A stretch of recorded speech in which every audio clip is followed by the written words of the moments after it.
Diana Butler Bass had a problem. The author, religious studies professor, and theologian had a book deal with HarperCollins and needed to write.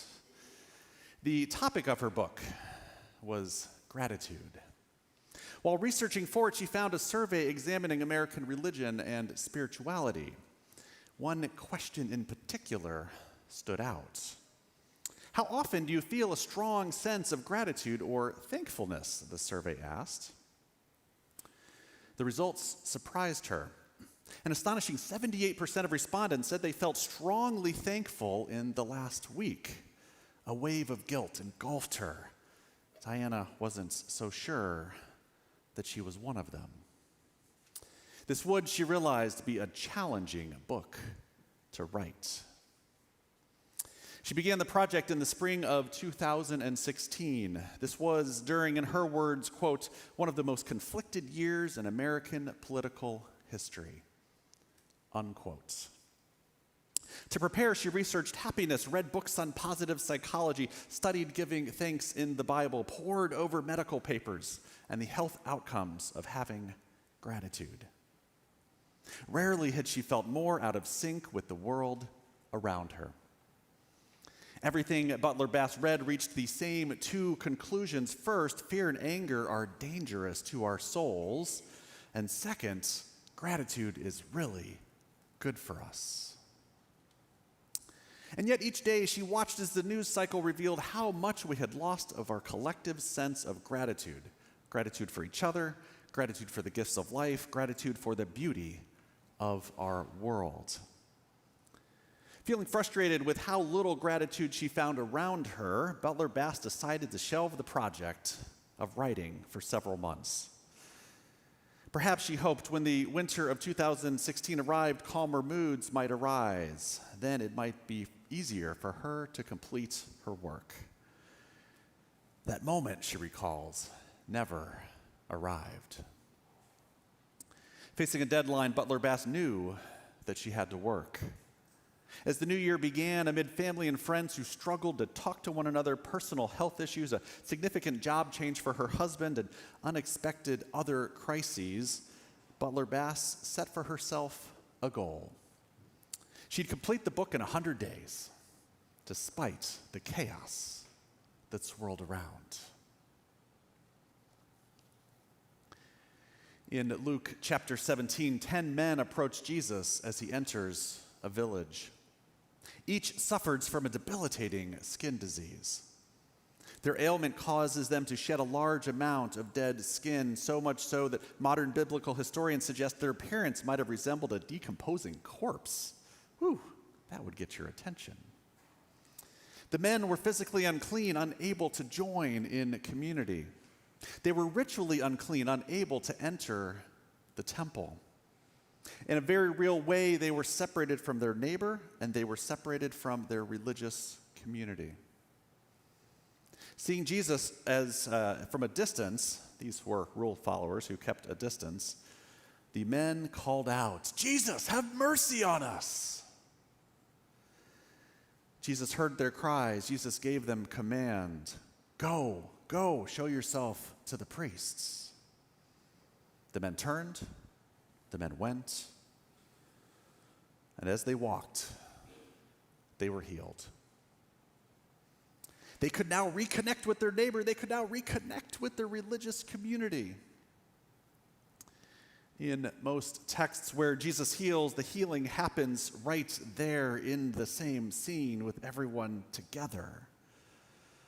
And then in that same scene, those healed often praise, worship, show elation for the marvelous things that God has done. In their own words, each person Christ heals gives a variation of thank you, thank you, thank you. Often they then go telling everyone that they know. Often they offer to join Jesus in his life-giving work. Sometimes he says, "Yes, follow me." Other times, stay put, reconnect with your community. But in this text, those healed are out on the road, and Jesus is in the village.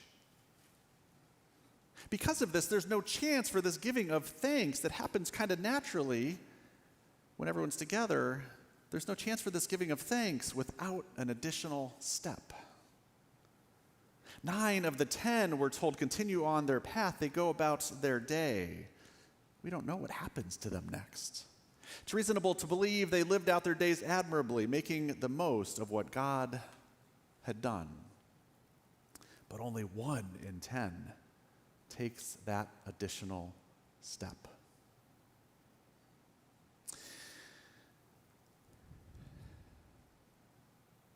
And he takes the step and turns back.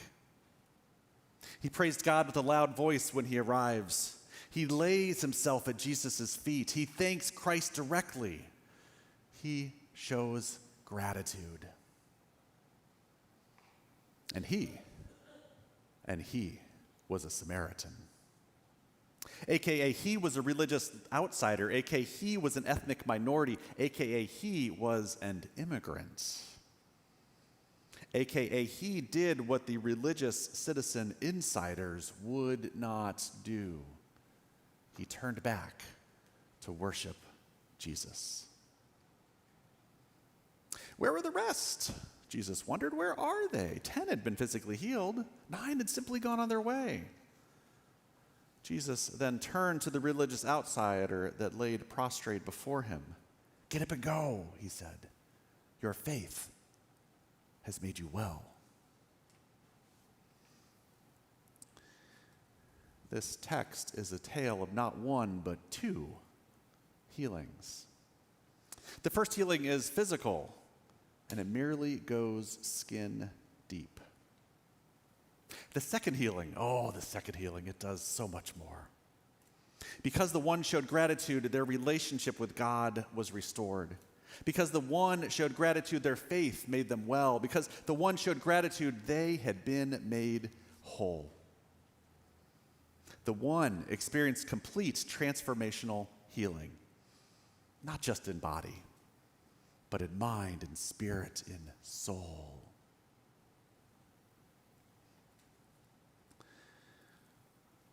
Diana Butler Bass still needed to write that gratitude book. As 2017 began, she struggled with prayer, struggled with meditation. Going to church brought her scant comfort, mostly emptiness, sometimes pain.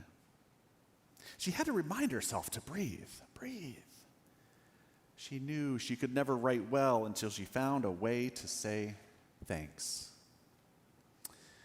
Diana did the only thing she could think of, simply saying thanks throughout the day. Waking up with a brief prayer, she'd say, thank you that I'm alive. Over coffee and breakfast, thanks for this food. Thank you for this day. Looking out the window, thank you for sunshine. Writing from her office, thank you for words. Thank you for work. Noticing how she was feeling, thank you, my fever isn't 103. Ooh. Thinking of family, thank you that we have each other. Watching the news, thank you that no one blew up the world today. Thank you, thank you, thank you. She discovered over weeks of hapless prayer something unexpected. Gratitude, like interest, compounds. The more you do it, the more it increases. This simple form of giving thanks had made her pay attention more, helped her to start looking for other reasons to be grateful. And over time, she learned not to focus on what was lacking. She realized giving thanks changed her field of spiritual and emotional vision. It broadened it for good. She could see all sorts of things now to be grateful for. As Butler Bass completed the book in the spring of 2017, her husband observed this. You know, gratitude saved your life in the midst of all the chaos. She realized that he was right.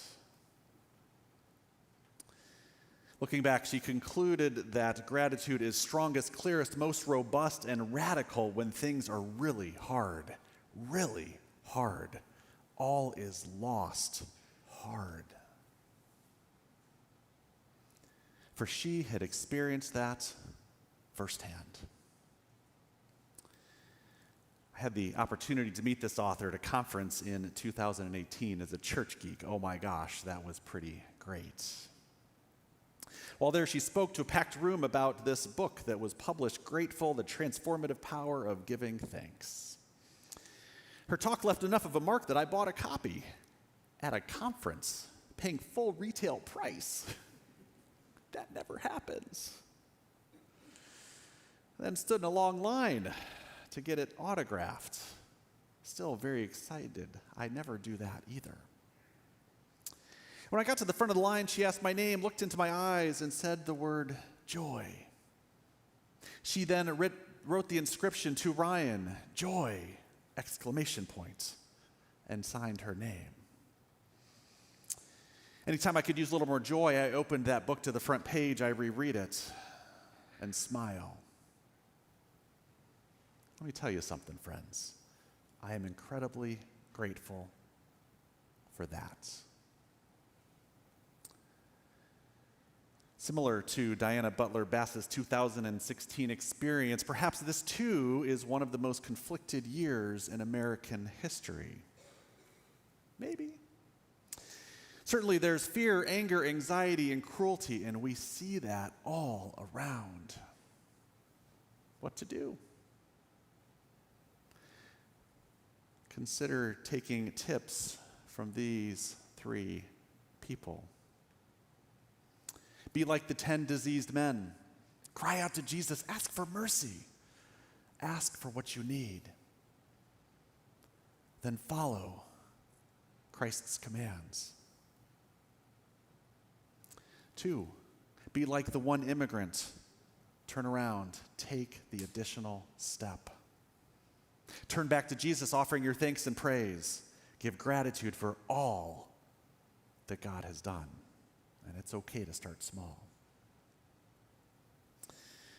Finally, be like Diana Butler Bass. In the midst of chaos that swirls all around, find ways to show gratitude for all you're blessed with. Make it a daily habit. Do so again and again and again. We all desired to be healed, and in God's time we will. But it is in the giving of thanks when we will be made well. Well, not just in body, but in mind and spirit and soul. For it is in the giving of thanks, it is then and only then, when this new life begins.